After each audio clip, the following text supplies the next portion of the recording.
Good afternoon, and thank you for joining us for our Wednesday Creativity Workshop. My name is Clara Galan, and I lead our Global Educator Community programs here at Adobe. And today I'm thrilled to be joined by Chris Betcher, who's joining us all the way from Sydney, Australia. And he's going to be talking about nice, clean 360 photos in Photoshop. Chris is one of our amazing Adobe Education Leader Emeritus. He was also the 2013 ACCE Australian Educator of the Year and has been doing a lot of work as well with EdTech team internationally. So thank you so much, Chris, for joining us today, and I'll hand it over to you. Thanks, Clara. Thanks. It's lovely to be asked to do this. So it's 7 a.m. here in Sydney. I got up early, especially for you guys. So I hope it's worth all our whiles. I want to talk to you today about 360 photography and how you can take the images that come out of your 360 camera and just clean them up. And there's some great new features in the new version of Photoshop that does this. And I only learnt this because I actually did a photo shoot for some people the other day. And the photos weren't quite as crisp as I would have liked. And I thought, if only I could bring them into Photoshop. And sure enough, you now can. So I'm very excited when I realized that. So I just want to start with a couple of things. I'm just going to minimize this. And oh no, first I've got to share my screen, don't I? That would be good. Share screen, that one. Okay. So hopefully you guys can see my screen there. So if you're doing 360 photography and you're doing it sort of professionally, you need special rigs to do this. And I've just got a couple of photos here of some of these special rigs. And oops, didn't want to open that ad on eBay. Let's open this one. So like, for example, that one there, you can see that like, I don't know if you've got 4 DSLR cameras just laying around the house doing nothing, but typically these rigs are fairly expensive, and you can see as I flick through there, they're quite complex. Your typical sort of entry level, professional level, kind of professional entry level, if that makes sense, camera would be something like that. It's a special frame that holds the camera in a certain position and it lets you rotate around a central point and then rotate up and down. You take all the images into a stitching program. I think Photoshop can do that, but there's some other tools that will stitch these things together, and you make these 360 images. Now that's obviously if you're taking it very, very seriously. I'm an educator, so I'm always looking at how you do it in a school and how you do it at an affordable price. So obviously that's probably a little out of the question for most schools. So let me just clear up my screen here and see if I can do this. Clara, can you just let me know if you can see my phone screen? Yep. Can see it great. Excellent. Okay, so this is, I'm just reflecting my Android phone here to my computer, so you can see what's going on. It works with iOS as well, and there's a neat little app. It's actually from Google. It's called Street View, and I'm just going to open it up here. For most people who just want to do casual 360 photography, they'd probably just use the app on their phone. It's free. It's easy. It takes a little bit of getting used to do it right. But let me just show you how this works. So here's my phone. I've gone into the Street View app. If I tap the orange button in the bottom corner and go to the camera, you'll see what happens is it opens up with this orange dot.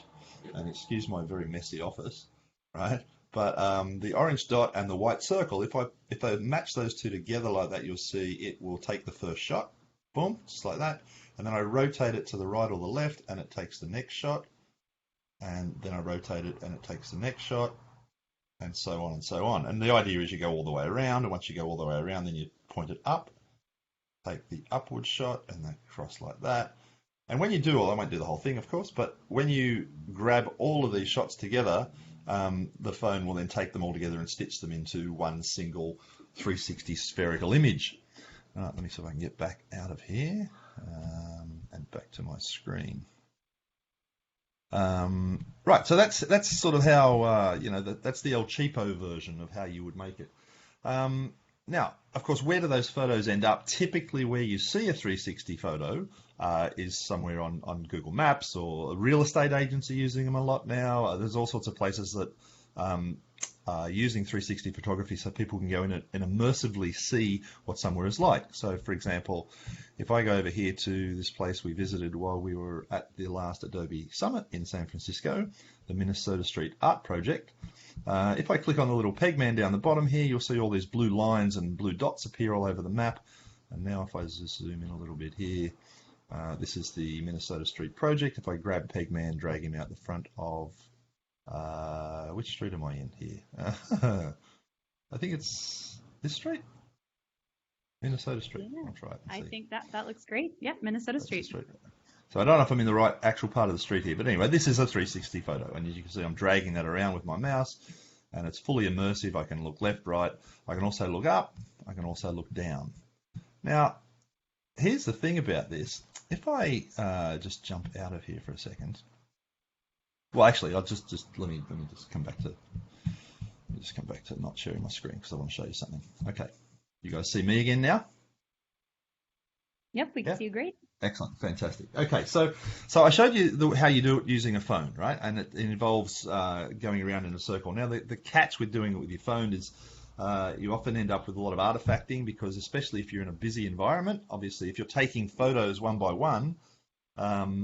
And you're in a place where lots of things are moving, like people moving around you, you're going to get lots of, half a person, and then they walk off, and by the time you come around for the next photo, their feet are missing. And so what a lot of people are doing now is they're using these little things. This is a Theta 360 camera. They sell in Australia for about between $300 and $500, depending on what model you get. So they're relatively affordable. They have a lens on one side, a lens on the other side. When you take the photo, turn it on and actually do one. When you take the photo, what it does is it takes the two fisheye photos on either side, and you heard it go off there. It takes those two images and stitches them together. So it's a nice, simple, cheap, and easy way to do it.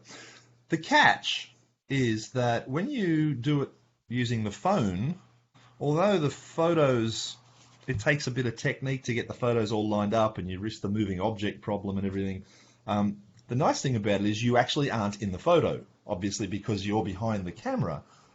When you take it with this one, because it takes everything in one hit, you're ultimately in the photo. So if I hold the camera up over my head and take a photo, if you look down, you'll see me. If I have it on a tripod and you look down, you'll see the tripod. What I typically do, this is just a cheap selfie stick that I bought at the markets, and it just extends out like so. Okay, and at the bottom of it, I just have a little cheap tripod. So I will sit this in the environment where I'm trying to take the 360 photo. The camera then goes on top of it. I'll try and put it where you can see it. The camera goes on top of it like that, and I can remote trigger this using the phone. So what I typically do with these is I stick it in a place, connect to it with the phone, run away, hide behind a pole somewhere, and then take the photo and then come back. And that's how I try and avoid getting myself in the photo all the time. Okay.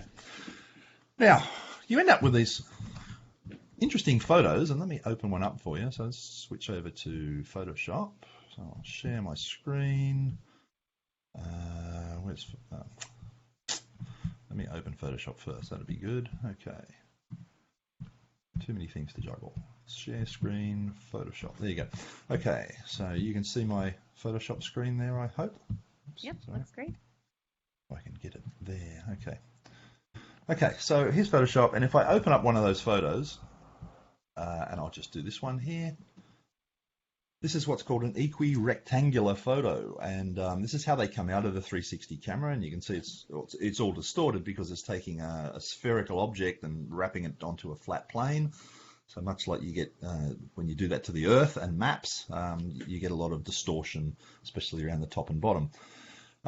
In this image, you see this black thing at the bottom of the screen here, the bottom of the image. That's actually the tripod. Okay. Now, I'd like to get rid of the tripod. By the way, Clara, where is this? Would you like to tell everyone where this is? I actually just posted that in the chat. I said I love this photo of our Adobe San Francisco office. It's really cool angles. Yeah, I love it. So this is as you come in the door at the Adobe office headquarters in San Francisco. Now I'm just going to Command 0 just to enlarge this so you can see a little bit more of what's going on. Now, because this is a flat photograph, If I was to do any photoshopping on this the normal way, so go and make some changes, and I will actually make a small change here. So for example, if I go to the edit menu, go to the adjustments and call up my curves, I might want to go in here. There's not a lot of whites up this end, so I'm just going to pull that down just a tad, just to brighten that photo up, and I might just pull this up just ever so slightly, just to give it a little bit of punch and just brighten it up slightly, okay? So all the usual stuff you do in Photoshop. You've got your curves, your adjustments, your color balances, all that sort of stuff is all in here.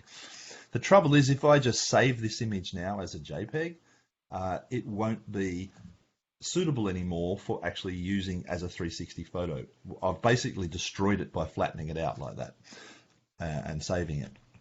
But there's this nice new mode in Photoshop now where you go to the 3D menu and it says Spherical Panorama. This is new. I was excited when I saw this. And now I go to add a new panorama layer. And what it does is it takes, I don't know how, it's magic, I don't know how they do it, but it adds a panoramic layer on top of the photograph. And so now this becomes a 360 image inside Photoshop. Ooh, I think that's kind of neat. Now, if I look straight down at this, you'll see this black thing here is in fact the tripod.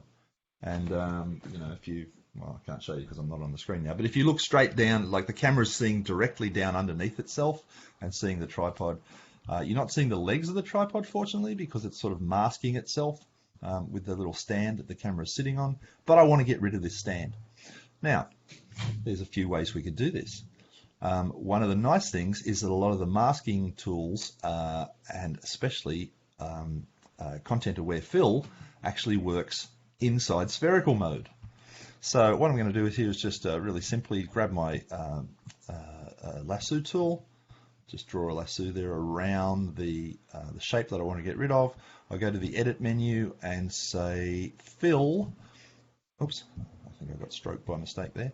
Edit, fill, and you'll see I get the option now to do a content aware fill. And for those that don't know about content aware, it's a way of cutting something out of a Photoshop image and having it be replaced with the surrounding textures and shapes and objects and stuff in the photo. But Photoshop incredibly intelligently figures out what would have been in that part of the image had that thing not been there. So I click OK, it processes for a moment, and boom, there you go. So it's just completely taken that out. I think that's pretty impressive. I don't know how they do that. Like I said, it's magic, but that's now gone. I'll just Command D to deselect that.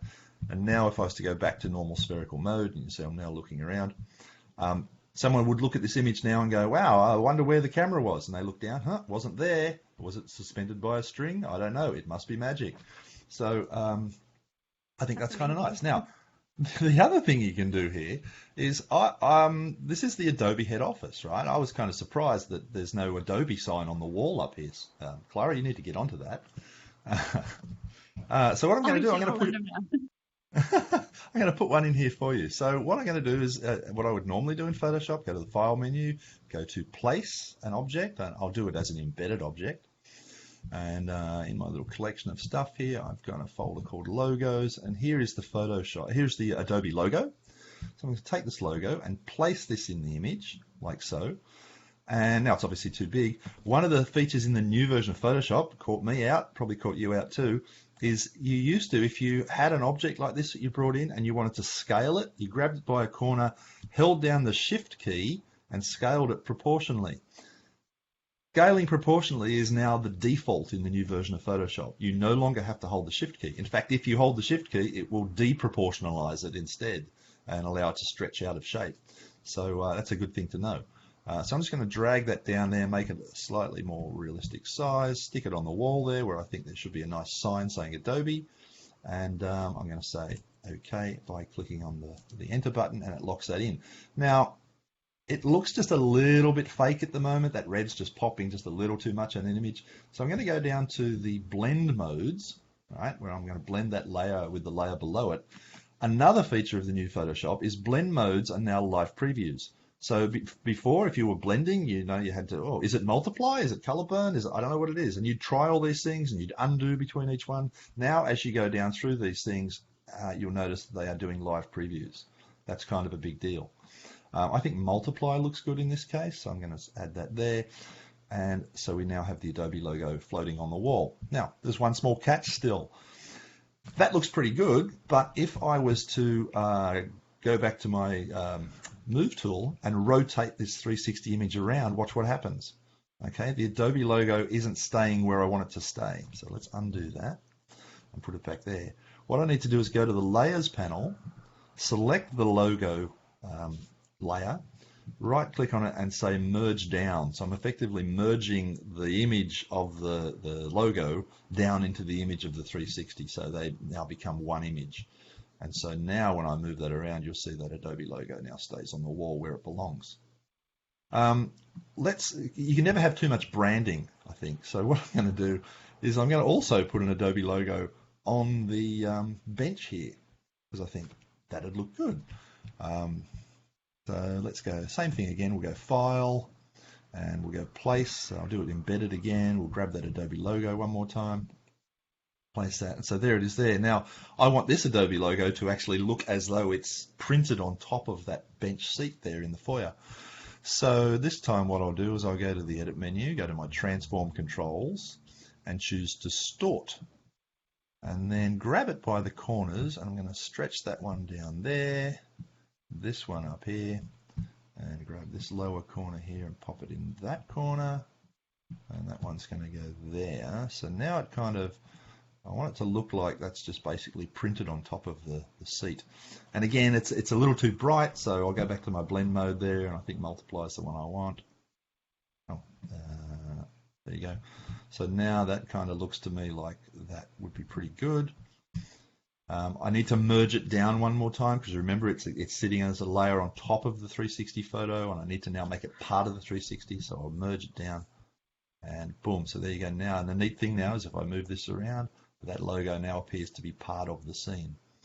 So if you're making 360s and you want to actually put new things in the scene, or to take things out of the scene, you can really clean up these images using some of these techniques now in Photoshop. Let's just do another one. So I'm going to go to the File menu. Questions really quick, Chris, before we move Sure. on. So first off, what external stitching software do you recommend? Andrea has used Video Stitch, now called Araya, but it has some issues. Well, because I'm just taking these straight out of the Theta camera. They don't require stitching. They actually come out of the camera as a full 360 image. I think, if I can find the name of it, I believe the one that everyone says they're using these days is, I thought it was just called 360 Studio, but I could be wrong. Studio 360 maybe? I'll have to look it up and find out for you, and I will let you know. But I did a little bit of research into it. I assume Andrew's talking about what happens if you're taking it with multiple cameras and you're not using something like a Theta. Yeah. Yeah. So she says she has 6 uprig with GoPros that she needs software for. Wow. And then she's used Theta and GoPro Fusion as all-in-one cameras. And which do you prefer in low light? Low light's a challenge for anything. I've only really used the Theta, so I haven't played with a whole lot of different cameras. Let me just turn this off while I'm talking. I mainly use the Theta, so I don't worry about it. The Theta does have a HDR mode, which actually works really well, except for moving objects. So again, if you've got a lot of people moving while you're taking the photo, it does take 3 separate photos, and because they're spaced apart time-wise, they do actually get a bit of blur. So yeah, there's that. I think anything where you've got moving objects in the image is always a challenge, and especially doing it the other way with the multiple camera rigs. It either becomes expensive or it becomes problematic, one or the other. The last question really quick is the workflow different for video, or could we extract a still, make edits in Photoshop, and then add back to Premiere as a layer?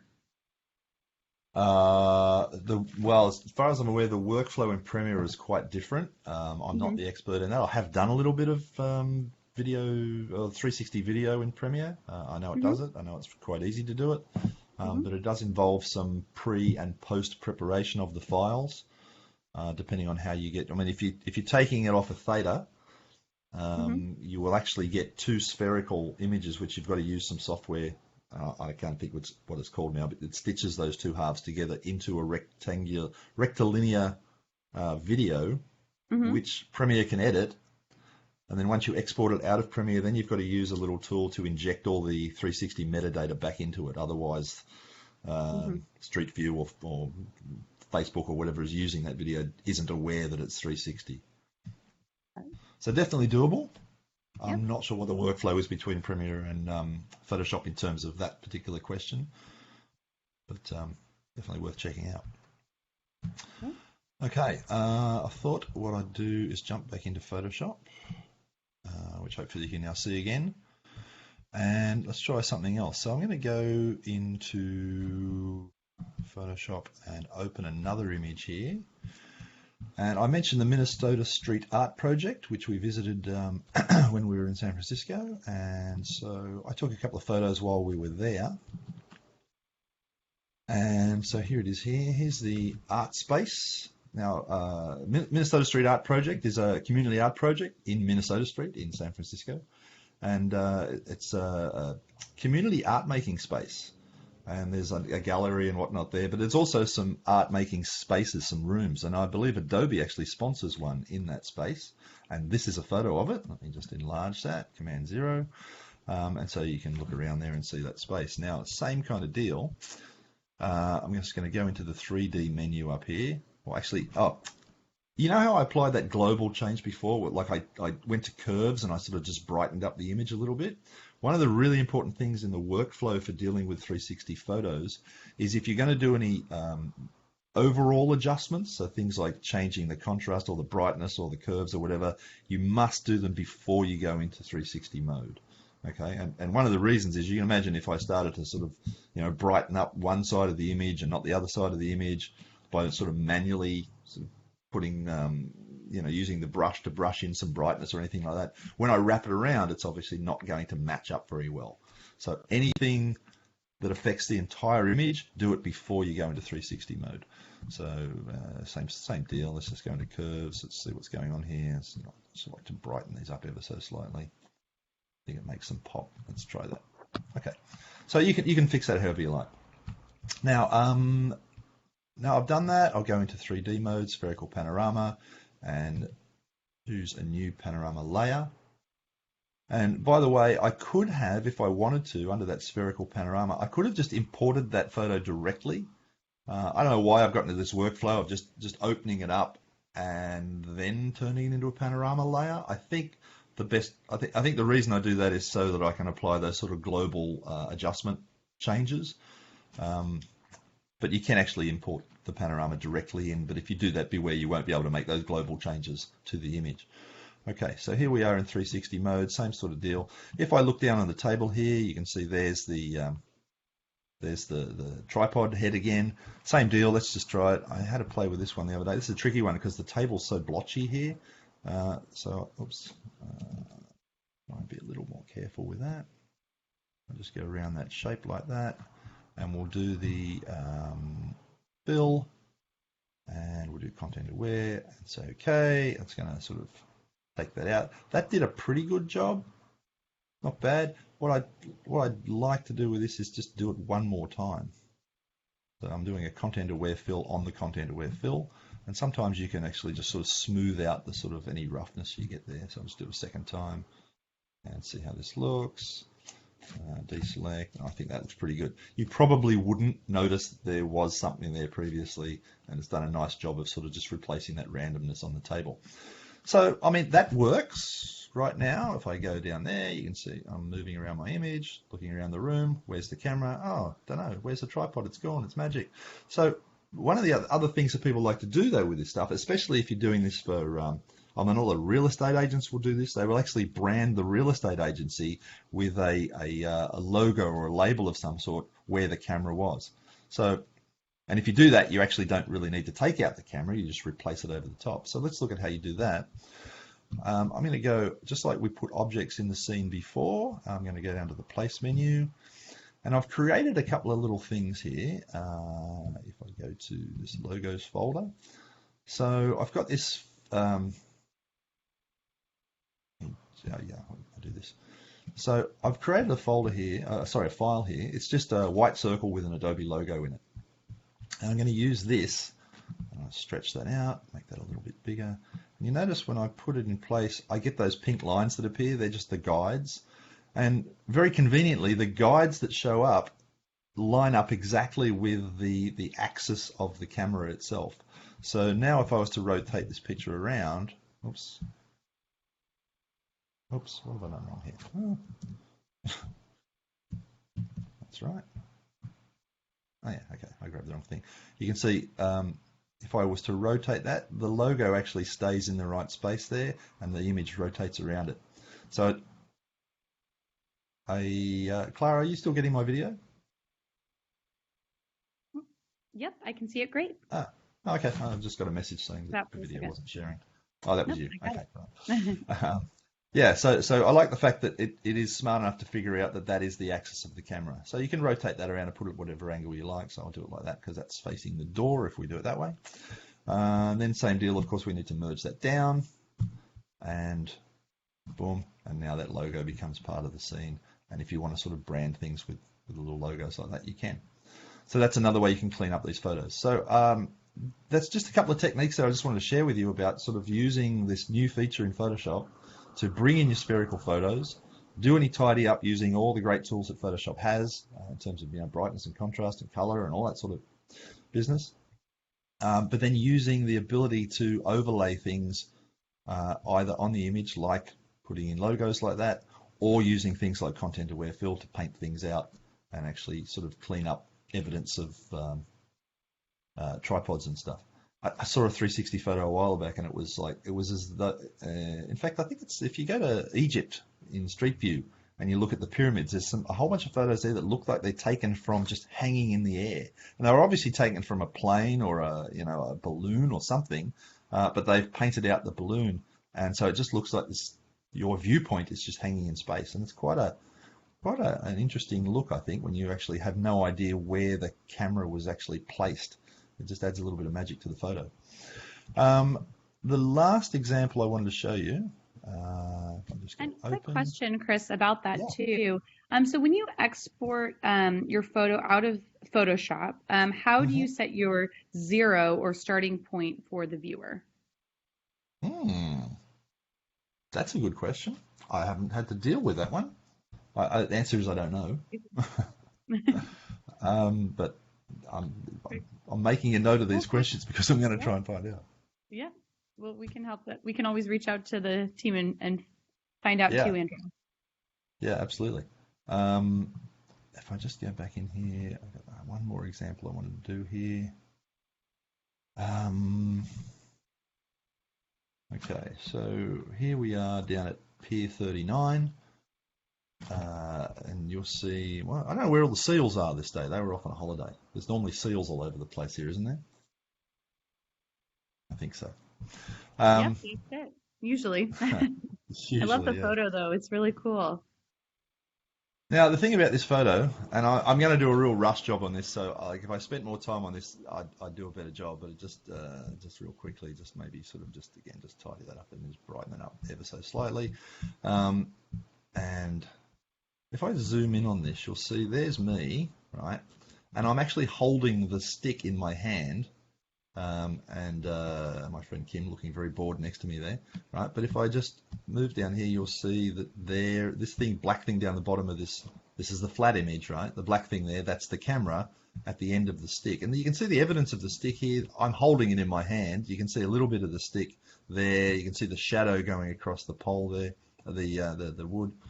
And there's also the other shadow. I don't know why I've got two shadows. Oh, that's the pole. That's the shadow. And so, if I was really serious about this, I'd want to get rid of all evidence of there having been a camera there. So let's just try this. Let's just go back to make that fit.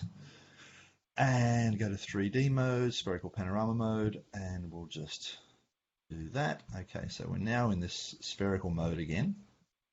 And you can see there's the camera. Don't really want it there. So you know what to do now, right? Draw oops, draw around it. I'm drawing with my mouse. I should plug my tablet in. So we do that, edit, fill. I just want to point out too, you'll notice that there is actually a thing here now for content-aware fill.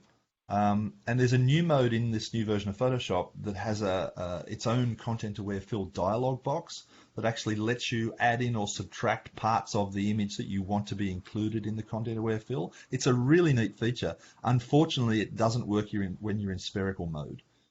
So if you're going to do that sort of stuff, it really only works on flat images. So just something to be aware of. Right, I'll go fill and OK, we'll make that content aware. So that's great. We've got rid of the camera. Let's see if we can do the same sort of thing down here. There's a little bit of shadow right there. I know I'm being a bit fussy there, but we'll go edit, fill, and we'll take that out. And that bit's gone. And so you can keep going like that. Just deselect that. Choose my tool now and just move up a little bit. Zoom in a little bit. And so what you can then do is start to really clean this up. And this little bit where you see the bit of the stick that's there in the image, if I was being really fussy, I'd want to get rid of that. And one of the ways you can do it is to, you can keep trying to do it with content-aware fill, and that might work better in some places than others. But the other way you can do it is using the stamp tool. So if I choose the clone stamp tool here, and I can set my brush size here by using the left or right square bracket keys. What I can do is hold down the Option key, and it will sample the pixels at that point. And then I can use that to paint across the image like so, and it will start to get rid of that. And I like the fact that if I go down there and just do it on the edge of that timber, I can sort of do that. And so I've basically painted out where that bit of shadow was missing. If I do the same thing on this side here, press the Option key, I've sampled the images, and now I'm basically painting out that part of the image. Let's do it right there, and do that and that. Maybe, we'll do here, we'll do that. Maybe seven. I like the fact with this tool, you sample the bit you want, and then you just paint it. And so you can see now, I've actually just painted that bit out where there was a shadow before, and now there's not. And if you had the time and the patience, you could obviously go through and you could paint out most of this stuff and get rid of all evidence of there having been a stick there at all. So that is just some of the techniques I wanted to show you in terms of using some of these great new features in Photoshop to work with your 360 images and sort of take out some of that evidence of there having been cameras and tripods and things in there. And of course, before you go into that spherical mode, you've got the ability to just generally clean up the image. And just one last fun idea that I just thought of, like we're talking a lot here about reality, about taking images that, are real photographs, but there's nothing to stop you. If I go into the open mode here and I'll choose, say, I've got a photo here, nice random collection here. This is the Queen Street, the Queen Victoria Markets in Melbourne. And I was just walking around one day and I thought I took this photo. Make it a little bit bigger for you. It's just the fruit and vegetable market in Melbourne. And the thing is, like, what if you wanted this to not be realistic? If you're creating some sort of dreamscape image. Well, one of the things that you can do, and again, it's best to do this before you go into spherical mode, is to pick the 3D, the filter layer here, and then you can apply whatever filter you want to this image. So I was to do something a little bit extreme, just to make the point. I go down to stylize and maybe oil painting, for example. And there you go. So you can see I've applied this sort of oil painting like view to all this. Can we sort of maybe move some of these things around? Yeah. Oh, I don't want it. Yeah, that's pretty good actually. I like that. If you look at some of the fruit and vegetables there, you'll see they've got all this sort of dreamy, sort of whimsical effect now. So I'm just making them look sort of a little bit surreal. Once you've applied that filter to the image, then of course you can then go into 3D mode, new panorama layer, and now you've got this sort of crazy sort of dreamscape kind of layer there, but it's a 360 photo.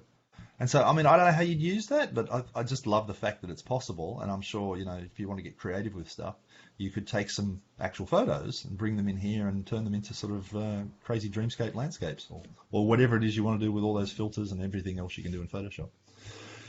The very last step in all of these, no matter what you do in any of these photos, the very last step, let's go back to the first one, the Adobe lobby, is after you've made whatever changes you're going to make, the final step is to go to the 3D layer, go back to Spherical Panorama, and export the panorama. Okay. If I just save this image right now, if I save it as an as a Photoshop file, it's not going to have all this interactivity in it. So you export the panorama, give it a name. I'll just call this Final Adobe, and I'll export it into. I'll just put it on the desktop. Say save. And now if I just move this out of the way, go to my desktop here somewhere. You'll see there is the final image. If I open it up, it still looks like that. You can see the Adobe logo is on the bench and on the wall, and you can see there's no evidence down the bottom here of the tripod anymore.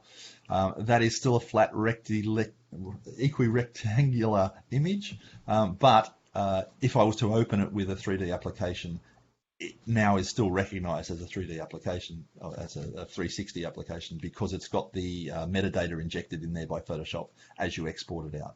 So don't miss that last step. It's a really important one. If you do, your images won't work as 360s. All right. I think that's probably me. Done. Well, thank you so much, Chris, for joining us, especially so early in the morning, as I know with the different time zones. But for those who are tuning in to the recording, what is the best way that they can get in touch with you if they have further questions? I go by Betcher Boy, BetchaBoy, so on Twitter. So that's probably the easiest.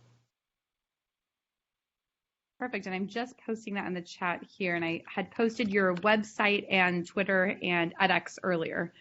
So for those who are tuning in, again, at BetchaBoy on Twitter is a great way to reach out to Chris.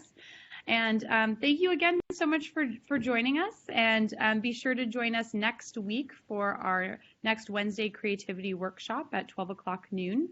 Again, my name is Clara Galan, and if you have any questions, you can reach me on Twitter at Miss Clara Galan, or follow us at our Adobe Education handle at Adobe Edu. All right, thank you for tuning in.